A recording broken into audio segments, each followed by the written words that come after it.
अहमद के किरणों से दिल को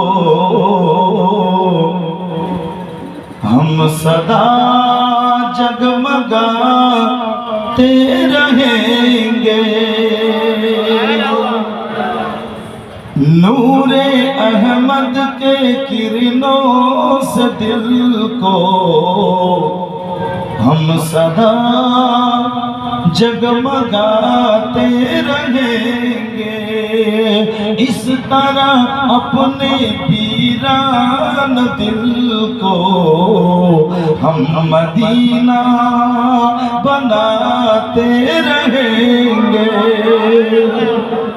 আপনারা মোহাম্মদের সাথ দিলে তবে আমি নাত পড়তে পারবো। মাঝে নাত পড়ার তো মাশাআল্লাহ আওয়াজ আমাদের নয়, তার কারণ শায়ের তো আমরা বক্তা, তো মাশাআল্লাহ কিন্তু মাঝে মধ্যে পড়তেও হয়। আর মুস্তাফার মোহাম্মতে পড়েই দিই, তো মানুষ আপনার ভুলিয়ে যায়, মোহাম্মত কখনো পড়া হয় না। বয়স